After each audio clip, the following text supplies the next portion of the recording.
अस्सलामुअलैकुम वरहमतुल्लाहि वबरकातुहू। दोस्तों, हज 2025 में जाने वाले हाजियों के लिए अभी तीसरी वेटिंग लिस्ट का ऐलान हो चुका है। उस बारे में हम आज बात करेंगे इंशाल्लाह। और साथ ही साथ मर्द और औरतों को अलग कमरों में रखा जाएगा, उसके ऊपर भी क्या अपडेट है उस बारे में हम बात करेंगे। और साथ ही साथ हज में जो बुजुर्ग हाजी जा रहे हैं, जो अकेले माँ बाप हैं या तो बड़ी उम्र के जो हाजी जा रहे हैं हज के लिए, उनको मोबाइल के लिए क्या किस तरह की ट्रेनिंग देनी है या क्या मोबाइल से उनको काम हो सकता है, इस बारे में भी हम इंशाल्लाह बात करेंगे आज। और सिम कहाँ से लेना है और किस तरह रिचार्ज करवाने हैं उस बारे में भी मैं आपको अपडेट बताऊंगा इंशाल्लाह। तो बने रहिए मेरे साथ और देखिए पूरा वीडियो, तो आपको पूरी जानकारी मिलेगी। तो चलिए शुरू करते हैं वीडियो को। दोस्तों, हज 2025 में जो हाजी वेटिंग लिस्ट में थे, उनको हज कमेटी ने अभी तीसरी वेटिंग लिस्ट का ऐलान कर दिया है, जिसके अंदर में आपको मैंने पिछले वीडियो में भी बताया था कि 1667 हाजियों के नंबर आ चुके हैं। 8 स्टेट से 1667 हाजी सिलेक्ट हुए हैं और इस तरह से तीसरी वेटिंग लिस्ट आ चुकी है। बहुत सारे हाजियों को इंतजार था कि तीसरी वेटिंग लिस्ट कब तक आएगी। तो तीसरी वेटिंग लिस्ट आ चुकी है और जिसके अंदर में आपको 1667 हाजियों का सिलेक्शन हो चुके हैं और बहुत सारे हाजी अभी भी वेटिंग लिस्ट में हैं। तो धीरे धीरे इंशाल्लाह अप्रैल तक बहुत सारे हाजियों के सिलेक्शन हो जाएंगे, ऐसा लग रहा है। क्योंकि अभी फिलहाल बहुत सारे हाजी किसी वजहों से कैंसिल करवा रहे हैं, किसी को कोई अपडेट मिल रही है, इस वजह से कुछ कंफ्यूजन है। और कमरों के हवाले से हम बात करें तो मर्द और औरत को अलग अलग कमरों में रखा जाएगा। इस कंफ्यूजन से बहुत सारे हाजियों ने एप्लीकेशन भी नहीं किया है इस बार, और अभी भी बहुत सारे हाजी कैंसिल करवा रहे हैं। और दूसरी एक अपडेट आई थी जो सोशल मीडिया के हवाले से कि बच्चों को किस तरह हज में लेके जाया जाएगा। या तो इस बार सऊदी गवर्नमेंट ने कुछ अपडेट दी है कि छोटे बच्चे 12 साल से कम उम्र के बच्चों को आप ले नहीं जा सकते हैं। इस वजह से भी काफ़ी कंफ्यूजन है। तो अभी इन सब चीज़ों पे हज कमेटी बात कर रही है सऊदी गवर्नमेंट से, और इस वजह से अभी कुछ हज कमेटी ने भी अपडेट नहीं दिया है। तो ये सब जानकारियाँ सोशल मीडिया की वजह से आ रही हैं। अपडेट बिल्कुल सही है क्योंकि सऊदी गवर्नमेंट ने जो ऐलान किया था वो बिल्कुल सही था, लेकिन हज कमेटी अभी उसको फाइनलाइज नहीं किए हैं। ना तो हज कमेटी ने कोई ऐसी गाइडलाइंस बताई है कि आप बच्चों को नहीं ले जा सकते हैं। तो फिलहाल जो भी हाजी हज के लिए जो कंफर्म हो चुके हैं, उनको अभी थोड़ा इंतज़ार करना होगा, हज कमेटी से बातचीत करनी होगी और आगे क्या नतीजा होता है उस बारे में थोड़ा इंतज़ार करना होगा। बहुत सारे हाजी कैंसिल करवाने का सोच रहे हैं, तो अभी आप कैंसिल मत करवाइए, थोड़ा इंतज़ार कीजिए, हज कमेटी की अपडेट को आने दीजिए, उसके बाद ही कैंसिल कराने से अच्छा रहेगा। क्योंकि आपने इरादा किया है हज का, तो इंशाल्लाह वो अल्लाह ताला पूरा करेंगे। और दूसरी बात मैं एक और बताना चाहता हूं कि जो वेटिंग लिस्ट वाले हाजी हैं, उनको अपने पेमेंट और डॉक्यूमेंट सब जमा करवाने होंगे। वो हज कमेटी ने उसी सर्कुलर नंबर जो 33 जारी किया था, उसमें हज कमेटी ने बताया है कि 10 मार्च 2025 तक सभी वेटिंग लिस्ट वाले हाजी जो सिलेक्ट हुए हैं उनको पेमेंट अपना कर देना है 2,72,300 रुपये, और डॉक्यूमेंट्स भी जमा करवा देने हैं। जो हाजियों ने डॉक्यूमेंट्स पहले बनवाए थे, उसी तरह के जो वेटिंग लिस्ट वाले हाजी सिलेक्ट हुए उन सभी को वही तरह के डॉक्यूमेंट्स जमा कराने होंगे। तो आप जल्द से जल्द अपने डॉक्यूमेंट्स भी 13 मार्च तक जमा करवा दीजिए और पेमेंट भी जल्द से जल्द जमा करा दीजिए। और बहुत सारे हाजियों के सवाल है कि हम अपने माँ बाप को हज के लिए भेज रहे हैं, तो माँ बाप हज के लिए जा रहे हैं तो उनको फ़ोन यूज़ करना नहीं आता है। तो इस बारे में फ़ोन के हवाले से देखिए, फ़ोन तो बहुत ज़रूरी है हज के अंदर में, क्योंकि अगर आपके माँ बाप दोनों जा रहे हैं तो दोनों के पास फ़ोन होना बहुत ज़रूरी है। क्योंकि बुज़ुर्ग हाजी होते हैं, उनको फ़ोन के लिए बहुत ज़रूरत हो सकती है। कई बार ऐसा होता है कि वहाँ पे बिछड़ जाते हैं, तो फ़ोन के वजह से आप उनसे कांटेक्ट भी कर सकते हैं। तो उनको फ़ोन की ट्रेनिंग देना बहुत ज़रूरी है। जो भी औलादें अपने माँ बाप को या तो अपने बुजुर्गों को हज के लिए भेज रही हैं, उनको फ़ोन की ट्रेनिंग देना बहुत ज़रूरी है। सिंपल एंड्रॉयड फ़ोन भी होने से अच्छा है, क्योंकि एंड्रॉयड फ़ोन होना बहुत ज़रूरी है। वहाँ पे नॉर्मल फ़ोन काम नहीं करता है अच्छी तरह से, और उनका ऑपरेट करना भी उतना अच्छा नहीं होता है, क्योंकि वहाँ पे जो हज के अंदर में जो बिल्डिंग में आप रहते हैं वहाँ पे अलग अलग तरह से व्हाट्सएप ग्रुप भी बनाए जाते हैं, और व्हाट्सएप ग्रुपों के अंदर में भी आपको उनको साथ में जोड़ना है। अगर आपके हाजी बुजुर्ग जा रहे हैं, उनको आप एक चीज़ ज़रूर बताइए कि आप व्हाट्सएप ग्रुप में वहाँ के जो बिल्डिंग के अंदर में जो वहाँ के जो मेन हाजी रहते हैं वो लोग क्या करते हैं कि अपनी बिल्डिंग का ग्रुप बना लेते हैं, तो उन ग्रुप में भी उनको ऐड करवाना है। अगर वो यहाँ से नहीं होता तो वहाँ सऊदी जाके अगर वो बिल्डिंग में सभी हाजियों के कांटेक्ट में रहना जरूरी है। तो उससे क्या होता है कि जो भी नई अपडेट होती है वहाँ की बिल्डिंग में क्या हो रहा है, और वहाँ पे कहाँ कहाँ हाजी जियारतों के लिए जाते हैं, वहाँ के लिए बस बुक करते हैं, तो वो सब जानकारियाँ उसी व्हाट्सएप ग्रुप में होती हैं।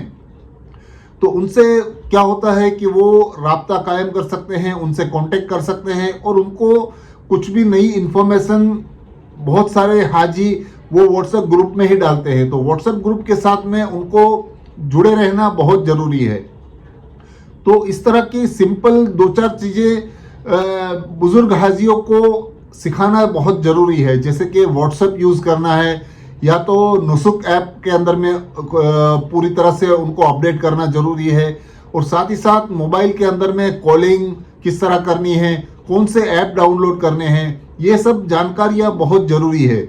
अभी फ़िलहाल सऊदी गवर्नमेंट ने व्हाट्सएप को पहले बैन किया हुआ था, अभी सुनने में आ रहा है कि व्हाट्सएप को सऊदी गवर्नमेंट ने अभी अलाउ कर दिया है। तो पहले व्हाट्सएप में इतना कॉल नहीं जाता था, लेकिन अभी व्हाट्सएप को सऊदी गवर्नमेंट ने अलाउ कर दिया है, फिर भी कुछ प्रॉब्लम तो है। तो आपको वहाँ पे सऊदी के अंदर में आपको व्हाट्सएप ज़्यादा काम नहीं करता हो तो आपको 2-3 ऐप जो दूसरे हैं उसको डाउनलोड करके जाना है। जैसे कि मैं आपको यहाँ पे हो सकेगा तो आपको लोगो भी दिखा दूंगा, और इस तरह के जो ऐप है उसमें सबसे बेस्ट ऐप IMO है। ईमो का ऐप है जो IMO, उसको आप डाउनलोड कर दीजिए, तो वो पूरे वर्ल्ड के अंदर में आपको उसके वजह से आप कनेक्ट होते रहेंगे। तो इंडिया के अंदर में भी आपके जो रिश्तेदार हैं उनको भी ये ऐप डाउनलोड करना होगा, और वहाँ पे जो सऊदी में जा रहे हैं उनको भी सेम ऐप डाउनलोड करके आप भेज दीजिए, तो जिससे क्या होता है कि कनेक्टिंग में आसानी रहती है। व्हाट्सएप भी इंशाल्लाह काम तो करता है थोड़ा थोड़ा, लेकिन वीडियो कॉलिंग के अंदर में कुछ तकलीफें रहती हैं। फिलहाल अलाउ कर दिया है गवर्नमेंट ने, लेकिन फिर भी आपको ये ग्रुप व्हाट्सएप तो रखना ज़रूरी है, क्योंकि वहाँ पे जो हाजी होते हैं वो व्हाट्सएप ग्रुप पे ही ज़्यादातर मैसेज करते रहते हैं। तो इस तरह से आपको हाजियों को ये सब चीज़ें बतानी ज़रूरी है। आपके बुज़ुर्ग जो हज के लिए जा रहे हैं उनको ये सब जानकारियाँ देना बहुत ज़रूरी है।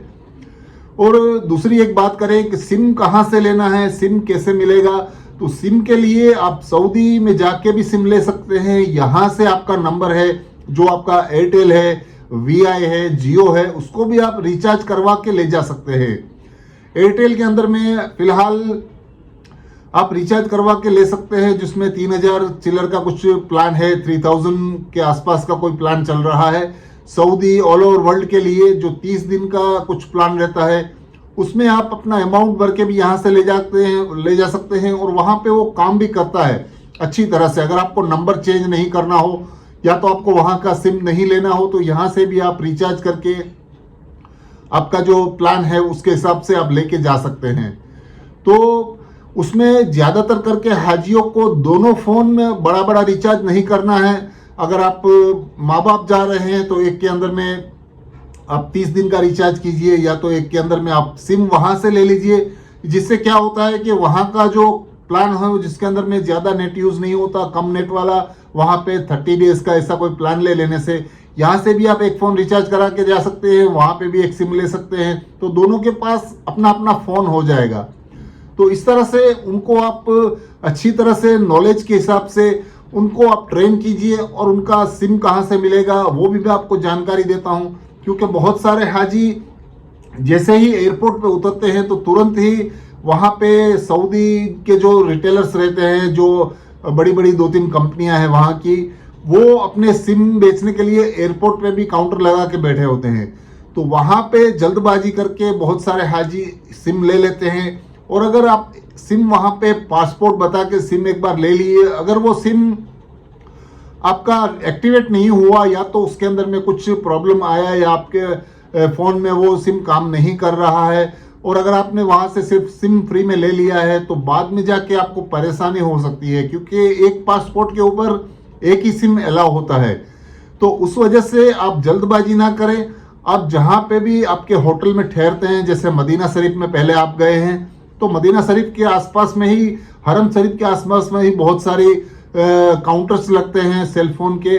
वहाँ पे जाके आराम से आप अपना सिम चेंज करवा सकते हैं, वहाँ का सिम ले सकते हैं, और सिम लेके फ़ोन के अंदर में उनको ही बोलिए कि डाल के एक्टिवेट करके आपको उसके अंदर में रिचार्ज करवा के दें। तो उस हिसाब से क्या होता है कि आपका पूरा सफ़र में वो सिम काम लगेगा। मदीना शरीफ में आपने रिचार्ज करवाया होगा तो वो मक्का शरीफ में भी काम करेगा। और अगर आपने पहले मक्का शरीफ गए हैं तो वहाँ पे भी जिद्दा के एयरपोर्ट पे आपको जल्दबाजी नहीं करनी है। आप पहले अपने रूम में चले जाइए, उम्रा कर लीजिए। उम्रा करने के बाद आप जब हरम शरीफ के बाहर निकलेंगे तो वहाँ पे भी सिम आपको मिल सकती है। वहाँ पे भी बहुत सारे काउंटर्स लगे होते हैं, बहुत सारे शॉप्स रहते हैं। वहाँ पे जाके आप सिम लीजिए, तो आपको कुछ भी प्रॉब्लम हो तो आप उनको बता सकते हैं। आपका सिम अगर एक्टिवेट नहीं हुआ है, या तो कोई और प्रॉब्लम है, या तो आप रिचार्ज करवाना चाहते हैं, तो आप उधर से ही करवा सकते हैं। तो इस तरह से जल्दबाजी ना करें, और साथ ही साथ सिम भी ऐसी जगह से ले कि आपको परेशानी ना हो। और बहुत सारे हाजी तुरंत उतर के अपने रिश्तेदारों को, अपने बच्चों को मैसेज करना चाहते हैं कि हम लोग जिद्दा पहुंच गए हैं, हम लोग बिल्डिंग में पहुंच गए हैं। तो इस तरह के मैसेज के लिए वहाँ पे वाईफाई रहता है, उससे आप तुरंत ही मैसेज कर सकते हैं। तो अब जल्दबाजी में सिम लेने से क्या होता है कि वो भी एक प्रॉब्लम हो सकता है। आप आराम के साथ बिल्डिंग में चले जाइए, पहले अपने होटल में चले जाइए, और वहाँ से आप वाईफाई का पासवर्ड लेके आप अपनी फैमिली से बता सकते हैं कि आप आराम से पहुँच गए हैं, और उसके बाद आप जाके सिम को लेने से आपको आसानी रहेगी। तो ये बहुत ही इम्पोर्टेंट चीज़ें हैं जो हाजी, बुजुर्ग हाजी हैं जो हज के लिए जा रहे हैं, उनके लिए ये चीज़ें जानना बहुत ज़रूरी है, और उनको फ़ोन की जानकारी भी देना बहुत ज़रूरी है। और दूसरी एक बात करें तो फ़िलहाल अभी सबसे बड़े पॉइंट यही है कि हज के अंदर में हम लोग जा रहे हैं, तो क्या हमको कमरे अलग अलग मिलेंगे, या तो हम फैमिली के साथ रह सकेंगे या नहीं। अभी हज कमेटी ने जो गाइडलाइंस दी थी सबसे पहले, उसमें हज कमेटी ने क्लियर कर दिया था कि हम इस साल हाजियों को अलग अलग कमरे में रखेंगे, मर्द और औरतों को अलग अलग कमरे में रखेंगे। लेकिन हज कमेटी की तरफ से कुछ जानकारियां निकल कर आ रही हैं कि हज कमेटी वाले जो सऊदी गवर्नमेंट से बातचीत भी कर रहे हैं कि इतने सालों से हमारा निज़ाम यही चल रहा है कि फैमिली के साथ रहते हैं, तो उनको परेशानी होती है अगर अलग रखेंगे तो ये बातचीत अभी भी चल रही है सऊदी गवर्नमेंट के साथ। और ये जो मसला है ये सऊदी गवर्नमेंट ने बताया है कि फैमिली अलग अलग रहेंगे, मर्द और औरत। तो ये प्रॉब्लम हज कमेटी सोल्व करने की कोशिश कर रही है, हज कमेटी बातचीत कर रही है सऊदी गवर्नमेंट के साथ, और हो सकता है कि ये प्रॉब्लम सॉल्व भी हो जाए और साथ में फैमिली एक साथ रह सके। तो अभी फ़िलहाल उसके ऊपर कुछ बताया नहीं जा सकता है, लेकिन बातचीत हज कमेटी बहुत पहले से ही कर रही है सऊदी गवर्नमेंट के साथ। लेकिन हज कमेटी ने पहले ही बता दिया है कि इस साल मर्द और औरत अलग अलग कमरे में रहेंगे, लेकिन ज़्यादा दूरी नहीं होगी, एक ही फ्लोर पे पास पास कमरे होंगे, ज़्यादा दूर भी नहीं होगा, एक ही बिल्डिंग होगी, और एक ही फ्लोर में हो सकता है कि कमरे हों। तो आप उसके लिए इंशाल्लाह बेफिक्र रहिए, ना तो आप अपना हज का कंफर्मेशन कैंसिल करवाइए, और ना ही आप कुछ अपना इरादा बदलिए। आप इंशाल्लाह हज करने के लिए जाएंगे तो आपको बहुत आसानी होगी। और हज का सफ़र ऐसा है कि जिसके अंदर में जितनी तकलीफ़ें आप सहेंगे उतना सवाब ज़्यादा मिलेगा आपको। तो इस तरह से आप उस चीज़ को नज़रअंदाज कर दीजिए, और ना तो उस बारे में आप सोचिए, क्योंकि हज के लिए जो हाजी अल्लाह की राह में निकलता है उनको ये सब चीज़ें छोड़ के उस अल्लाह ताला की इबादत करनी है, और साथ ही साथ सब चीज़ें यहाँ से सीख के जानी है, जिसकी वजह से वहाँ जाके आपको कोई परेशानी ना हो, आप जनरल नॉलेज भी यहाँ से लेके जाइए, आप दीनी तालीमात सब लेके जाइए, आप सब हज के अरकान सीख के जाइए, सुन्नत नवाफिल, इस तरह की पूरी जानकारी आप लेके जाने से आपको ज़्यादातर परेशानी नहीं होगी इंशाल्लाह। तो दोस्तों यही था आज का वीडियो, और वीडियो अच्छा लगा है तो प्लीज़ मेरे चैनल को सब्सक्राइब कीजिए, लाइक कीजिए, शेयर कीजिए, और दूसरे हाजियों तक भी ये जानकारी जरूर पहुंचाइए। और आप कौन से शहर से मेरा वीडियो देखते हैं प्लीज़ मुझे कमेंट करके बताइए, तो मुझे इस बात की खुशी होगी कि मेरे वीडियो कहां कहां तक देखे जा रहे हैं। अल्लाह हाफिज़।